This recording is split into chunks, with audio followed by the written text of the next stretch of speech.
سلام دوستان بین‌نهایت عزیز، دوستان برنامه، خدا کنه هر جای دنیا باشین جور صحت و سلامت باشین. دوستان بین‌نهایت عزیز، امروز ما در منطقه شهر کابل آمدیم تا گزارش را به مناسبت بلند رفتن نرخ‌ها برای شما تهیه کنیم. امیدوار هستم که تا آخر گزارش ما را همراهی کنید. سلام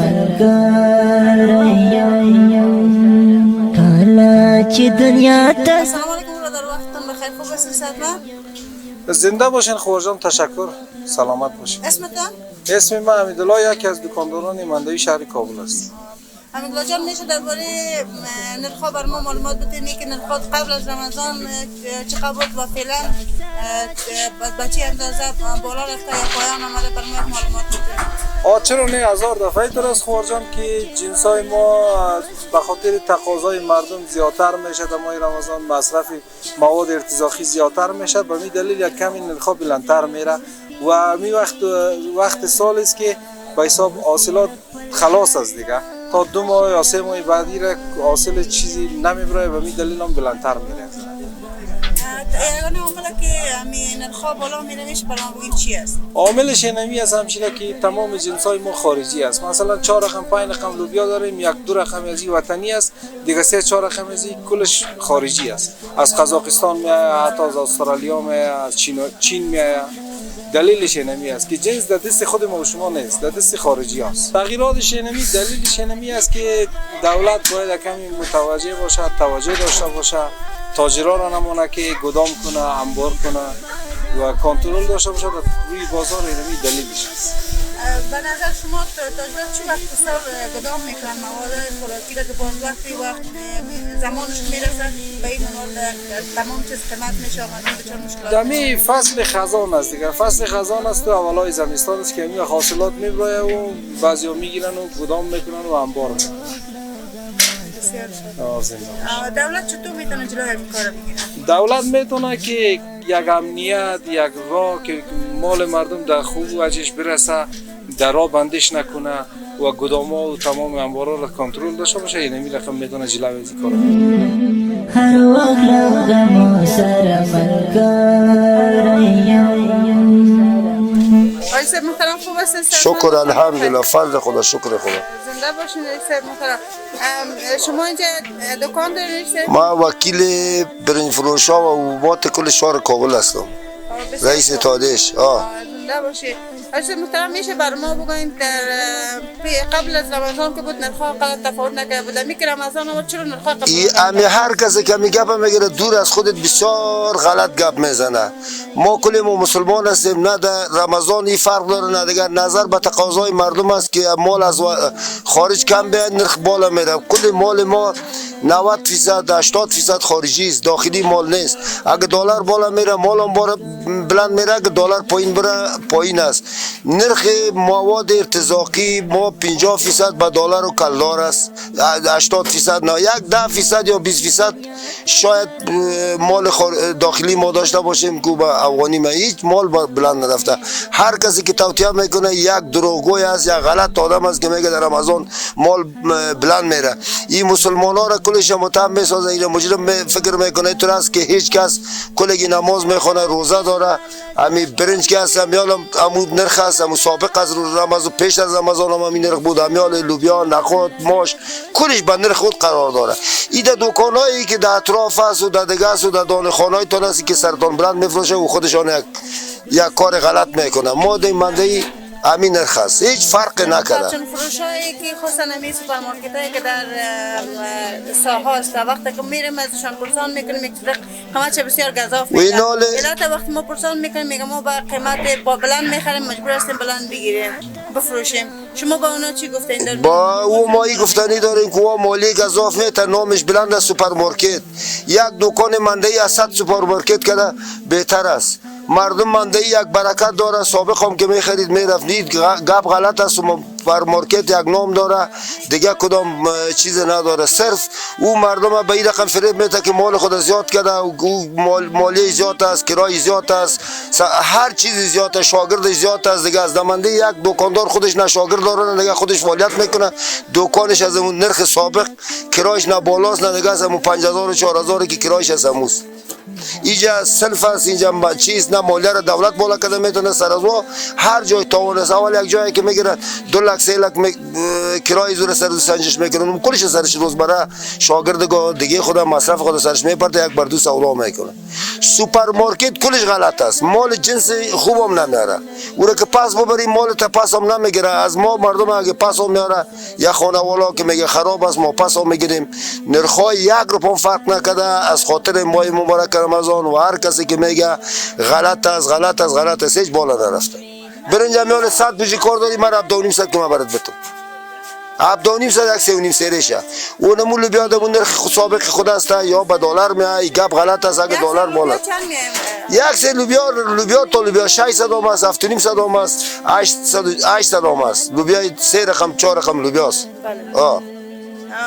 امی روغن خب بالا رفته، روغن صرف روغن بالا رفته که نمه به خاطر از یک پیپ چیش 700 روپیه است، امی 5 لیتره اوکیش او دیگه جامعش که از 1620 1610 اینمی نرخ از پیپش. چرا روغن خیلی بالا رفته؟ والا دیگه روغن دلیلش ما گفته نمیتونیم، از خارج میاد یک ذره وارداتش کم است از خاطر که اوازه شام زیاد است که کرونا است کس نمیره. همین تجارای ما مردم هم میذارد همی چی گرفتن ویزا گرفتنش و رفتنش اینمی یک ذره برش مشکل تمام میشه، قدر مردم زیاد نمیره از همینجا وارد میکنن. مسابقه مالشان مونده یک ذره اینمی روغن بلند رفته به خاطر از دیگه که راه وضعیتش از ذره خوب نیست. خوبیست همشیره بخیر قرارست بخیر. نام فضل‌الدین است. میشه بر ما بگوییم که اینجا به خاطر چی آمدیم؟ ما اینجا به خاطر سودا خریدن آمدیم، جنس میخریم. خانه تون در کجاست؟ خانه 3 اول میشینیم 9 11. 3 اول خانه. چطور خواست نزمنده سودا بخریم؟ صرف از اونجا یک 50 روپیه 40 روپیه 30 روپیه فرق میکنه، از اونجا که دیگه ارزان است. به خاطر که در نرخ‌ها تفاوت آمده. شما که در نرخ‌ها تفاوت آمده به نظر شما علت که نرخ‌ها بالا رفته در ساحات چی است که منده هیچ تغییرات نامده؟ در منده خود تغییرات نامده، صرف در روغن تغییرات آمده. یک 50 روپیه 80 روپیه یا در پیپ یا در 5 لیتره 20 روپیه 30 روپیه بالا رفته، دیگه تغییراتی نامده. دیگه دار و برنج و این چیزا هم قیمت سابقش است. در طرف خانه شما معلومات داشته باشید در خودش تغییرات آمده؟ در اونجا یک ذره بلندتر است، قیمت ها بالا است، خوراک فروشی هایی هست که یک 50 روپیه 100 روپیه 1.5 ساعت بالا مفروشن. به نظر شما اونا چقدر بالا میبرن؟ نمیفهم دیگه در عوضی که در این مملکت اسلامی است، دیگه مملکت ها در این ماه مبارک رمضان که داخل میشه کل جنس ها پایان میاد، اینجا برعکس بالا میره. سلام علیکم آقای صاحب، خوب هستین؟ خوب است جان جور بخیر. آقای صاحب در منده دکان دارین؟ داخل منده میوه خشک فروشی دارم. آقای صاحب میشه بر ما بگوین که سودای خانه را گرفتین، خرج خانه ما در تذکر ما که رفتیم کنترل کردیم دیدیم بسیار قیمتی بود و مردم از این قیمتی شکایت داره. شما میشه بر ما بگوین که فرق بین قیمت آرد و خوراک‌ها مثل روغن و برنج تا در زمان روزا چقدر تغییرات آمده؟ بسیار تغییرات آمده. در بوجیار 300 افغانی تفاوت کرده، در پیپ روغن 200 افغانی تفاوت کرده. ولی به نظر شما چرا قیمت شده همه چیز؟ ولی رابندی است، اگر بعد محصول است برای ما خوبه، در معلومات نداریم دیگه. نظر شما چطور میتونیم که قیمت ها رو ما پایان بیاریم؟ دولت توجه کنه، بگرده بیاره دولت، سر هر دکاندار سر تجارت توجه دولت باید ای باشه. بغیر از آرد روغن یا در میوه خشکباب چی تغییرات آمده؟ کشمش قیمتی آمده، در پست قیمتی آمده، در کلش قیمتی آمده. قبل از روزه اینا قیمتاش چقدر بود؟ ایر ما میفروختیم کیلوی 200، حالا شده 3.5 حالا 2100 خرید میخریم. نخود میخریدیم 180 روپیه، حالا میخریم 230 روپیه. پستر میخریدیم 3400، حالا میخریم 5000، صد کم 5000. به خاطر که خودتون قیمت میخرین قیمت میفروشین. نظر شما اینا چرا تا قیمت بالا رفت؟ ولی اینو دیگه چون خود در ماه رمضان کس خود زیادتر باید مواد خوراکی مثل برنج روغن آرد یا قیمت میشه به خاطر اینکه مردم مجبور میباشه بخره. اینو هنوز به عید بسیار وقت مانده. چون تغییرات به اینا قصد آمد؟ اینا پسته از خارجی از ایران میاد، کشمش هست از وطن ما شماست. اینا چیز کمیاب شده اما قیمت میشه، چیزی که اگه زیاد باشه ارزان میباشه در هر جای. همیشه وقت چون قبل از ماه رمضان ما چند سال شاهد همین هستیم که قبل از ماه رمضان تمام چیز قیمت میشه بر ما بگین که یگانه علتش نیست یک دکاندار که در مندهی دکان دارین چی میباشه؟ این تجارای ما توجه در این باره نداره که بدر ماه روزه است، به خاطر ماه روزه یک اردانی بیاره دیگه. تجارای ما که در افغانستان کس هر سه پسته $10 بلند شده، کشمش سر 500 افغانی بلند شده. این تجارای ما کس توجه در این باره نمیکنه، ماه روزه رو در نظر نداره. به نظر شما به خاطر که تاجرا بلند میبره شما هم بلند مفروشین؟ ما خودمون بلند میخریم، بلند مفروشیم. در کیلو یک درپه 20 روپیه ما مفاد میگیریم.